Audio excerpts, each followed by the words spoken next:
What's going on, baseball fans? How are we doing? So could Eric Hosmer be going to the Mets? Maybe the Cubs? Let's go talk about it. Okay, so here we go. Jon Heyman at 3:56 in the morning. You gotta love the dedication from Jon Heyman. Padres are deep in trade talks with a couple of teams involving Eric Hosmer. The Mets and Cubs believed among those teams. One scenario reported by Dennis Lin of The Athletic has Hosmer and Chris Paddack being discussed in a trade scenario with the Mets for Dominik Smith. Ken Rosenthal also tweeted this out as well, talking about the same players. If we go to the article here, he writes right here, one concept that has been discussed would involve sending Hosmer and right-hander Chris Paddack to New York in exchange for left fielder and first baseman Dominik Smith. For the Padres, such a deal would allow them to move Hosmer's contract while addressing their need in left field. For the Mets, acquiring Paddack could help soften the blow to the rotation after an MRI revealed a stress reaction in Jacob deGrom's right scapula.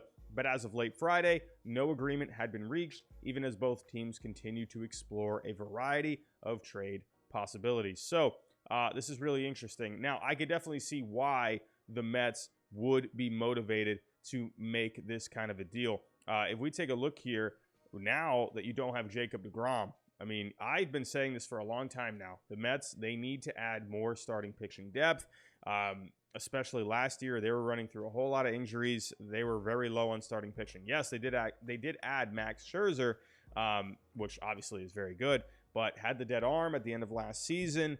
I feel like they needed to add another guy. There was a lot of question marks here. I mean, Chris Bassett is nice, but Carlos Carrasco is a question mark. Taijuan Walker is a bit of a question mark. So getting Chris Paddack, I think, would be very worthwhile. If we take a look at Chris Paddack last year, a lot of people will just go right to that ERA and think, oh, no, no, this guy's not very good. But take a look at the FIP, 3.78. Also, take a look at the BABIP last year, batting average on balls in play, a 311. That's pretty high. So that, to me, tells me that a lot of balls were just falling into play. Remember, he had Fernando Tatis Jr. as his shortstop behind him last year. Not great defense. So, hey, put a better shortstop behind him. I think, hey, Francisco Lindor, I definitely think his ERA could definitely get lower. Still a decent amount of strikeouts. He doesn't walk a lot of guys. Home runs per 9 were down, actually his lowest out of the 3 years. So I think Chris Paddack, honestly, I mean, sure, he was going through some injuries last year as well, but Chris Paddack, this is a good young arm when he's healthy. I definitely think he would be a good option for the Mets. Now, let's talk about Eric Hosmer. I mean, this is the main guy here. So where would Eric Hosmer even play?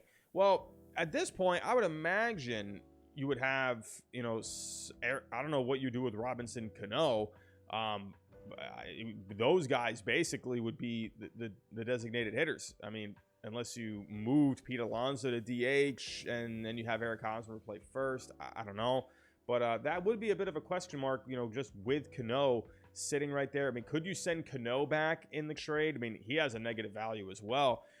But for the Padres, their goal is to try and get rid of money. So I don't know if they would want to take on the money of a Robinson Cano. So that would be interesting to see how that would all fit. I would imagine Hosmer would be the DH. But then again, maybe Robinson Cano could be too. So that would be something we would have to keep an eye out for. Now, let's talk about the Padres. Now, they definitely have a bit of a need out in left field. As of right now, Jerickson Profar is projected to be their left fielder. But his numbers last year just weren't very good. Only hit 227, a 329 on base, a 320 slugging. Now, someone like Dominik Smith is really interesting because last year, his numbers were not very good. Hit 244, 11 home runs, a 304 on base, 363 slugging. But this was a guy, 2019, he was looking pretty good. I believe he got injured at one point, but the numbers looked really good over 89 games. At 282, a 355 on base, a 525 slugging, a 134 WRC plus. Look at 2020. This guy had a 166 WRC plus. His bat was awesome. Hit 316, a 377 on base, 616 slugging. But then 2021, he played his, first full season and, just was not very good. Only hit 244, a 304 on base, 363 slugging. His defense wasn't very good out and left either. He had -5 defensive runs saved, a -3.8 UZR. But for the Padres, maybe they feel like with, you know, the seasons that he's had in the past, maybe a change of scenery could be good for him. And maybe they feel like they can figure something out with him and get that back going. But, you know, the defense would not be very good out and left. But, you know, adding that kind of a bat might be worthwhile. It would be potential at the end of the day. But, you know, for the Padres, if they want to get rid of Hosmer, you're looking at a lot of negative value here. You have negative 50.7. They're very underwater on that contract. I mean, Eric Hosmer, he has just not lived up to this contract. I mean, taking a look at the numbers that he had last year, only hit 269, a 337 on base, 395 slugging. I mean, you know, 2020, he was looking really good, and then he got COVID, and then, you know, came back. He just never really got it back together at that point. He has been a bust of a contract. It is not good. I mean, if you go take a look at the values of Eric Hosmer, I mean, this guy, you know, he's getting paid, what is it, like $18 million per year. And this guy, 2021, he was worth literally zero. 2020, he was worth 7.5. So it would have been interesting to see over a full season what he would have been able to do. But 2019, he was worth negative $2 million. 2018, he was worth negative $1 million. So they are definitely underwater on this contract. So to get rid of Hosmer, you're going to have to give up more than just Paddock, because you have to make up that negative value. Paddock is worth $17 million, so that's a good start. But you're going to have to include a prospect like Robert Hassel. You're going to have to. Or maybe a couple lesser prospects, maybe a Luis Campusano, maybe another couple of guys in there as well. But Hassel would fill that gap very well. And this is a trade that I came up with.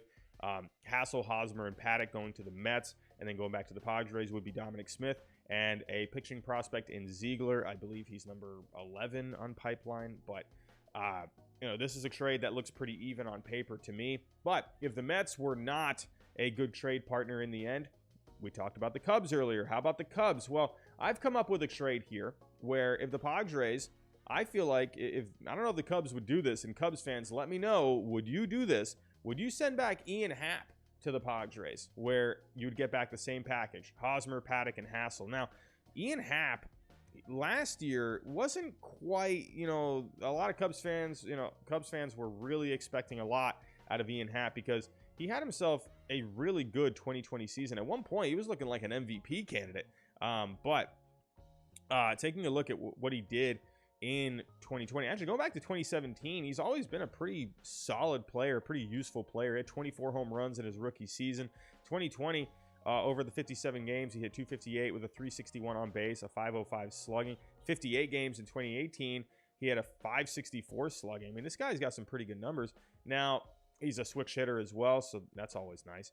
But for the Padres and the Cubs, like, I don't know if the Cubs would want to send him back, but could it be worthwhile? Especially, you know, the Cubs, they could use some more starting pitching as well. And the Cubs, they do have some other guys that could play left and fill that void. With the Cubs, they'd be getting a starting pitcher in Paddock. You would be getting Hosmer. And then even you're giving up Happ here, but at least you would be getting a good young outfield prospect in Robert Hassel. So you could have, say, Rafael Ortega move over to left field. And then Hosmer, he could either DH or play first. And then Schwindel, you know, could do the other one. So I think there's a possibility here. I don't see for the Cubs. I mean, I think this could actually be pretty worth it, especially, you know, you're getting a young starting pitcher in Paddock and then a young outfielder in Hassel. I kind of like it. And then for the Padres, you're getting a guy that's proven himself. He's a little more proven than a Dominik Smith. I think Dominik Smith might have a bit more of a ceiling, but Ian Happ, he's got a bit of a ceiling on him as well. Either way, whoever the Padres end up trading with it, you know, whether you get Dominik Smith or Ian Happ, I still think either way you're going to get yourself a pretty good bat. But again, looking back over the trades, this is what you're going to have to do. You're going to have to give up someone like Hassel or, you know, a couple other lower prospects, maybe even a few, because you are so underwater on this contract. So that is just something to keep in mind. But it's going to be interesting to see where Hosmer ends up going. Let me know what you think down below in the comments. Where do you think Hosmer should go? Do you think the Mets should pull off a trade? The Cubs? Maybe another team? Let me know what you think. But that's all I have for right now. Thanks for watching, and I'll talk to you next time.